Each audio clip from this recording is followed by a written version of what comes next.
Hey friends, today is tomato maintenance day. So we're going to talk all things tomato. You can see rows and rows and rows of tomatoes behind me. We have lots of tomatoes to maintain. When you are thinking about pruning and maintaining your tomatoes, there are some really important bits of information that you have to think about.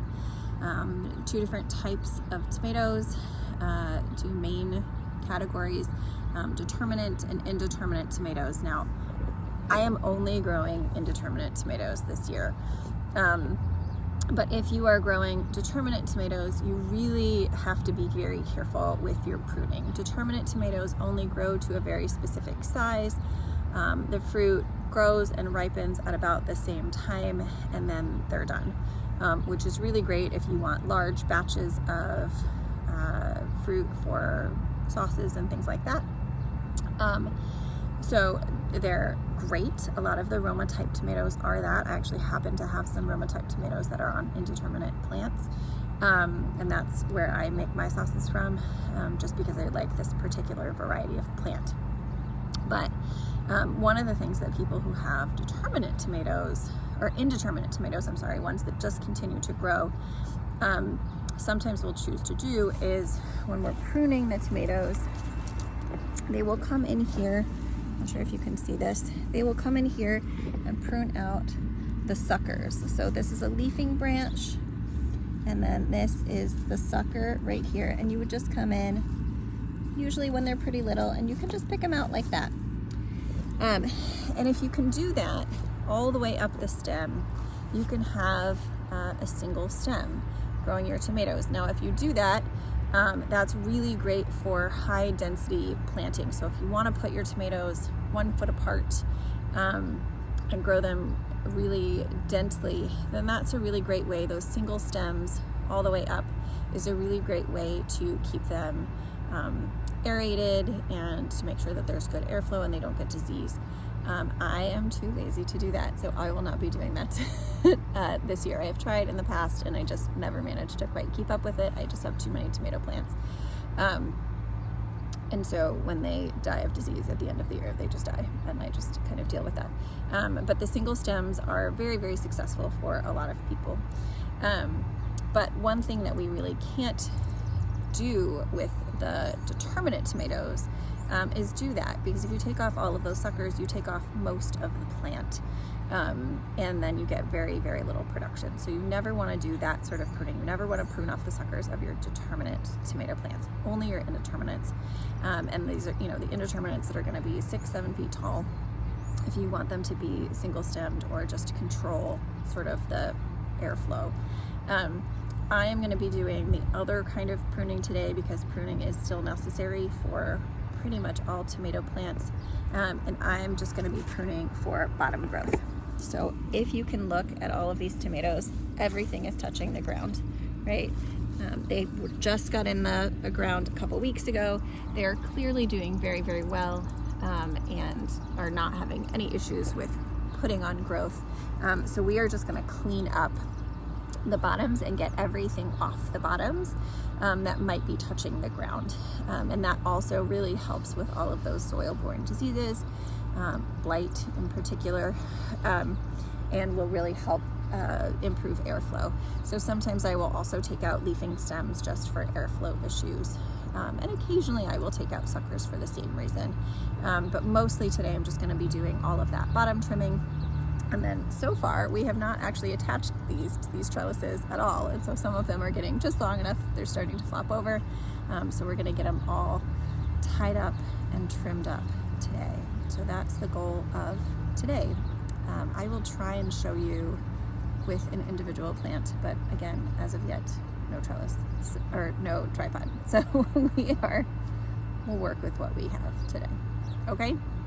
All right, well, let's get into it. Okay, so this plant is a really good example of why we are here today.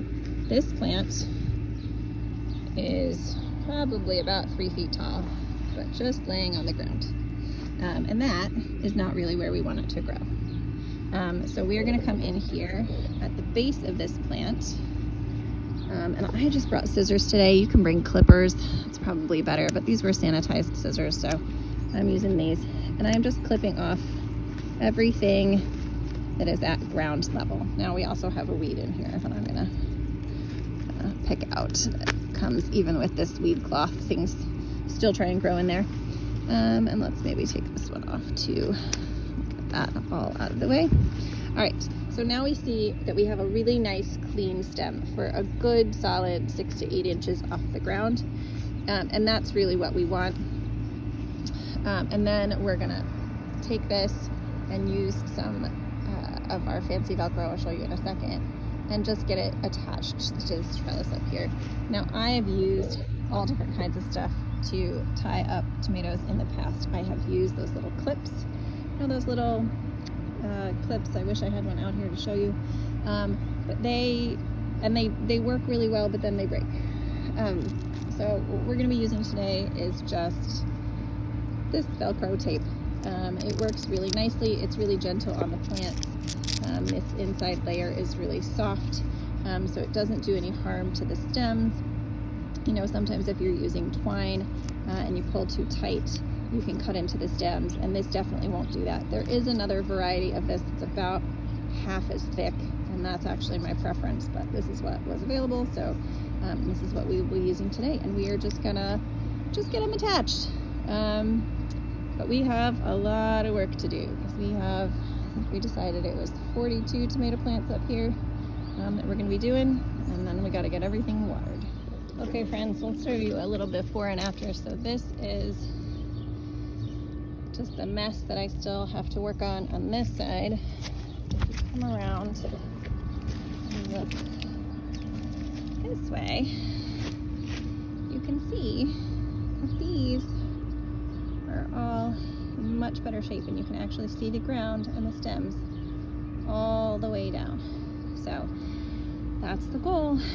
We're gonna just keep on working.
last look through here. We got all of the tomatoes pulled back. You see all those beautiful stems. It looks much nicer, the tomatillos too. And I miscounted earlier. I have 42 of the super sauce tomatoes, but then along here I have 13 slicer tomatoes, 4 of those orange Wellingtons, and then I think 9 of the damsons. So everything else looking good too. We watered some stuff, and we'll see how it does. All right, see you next time.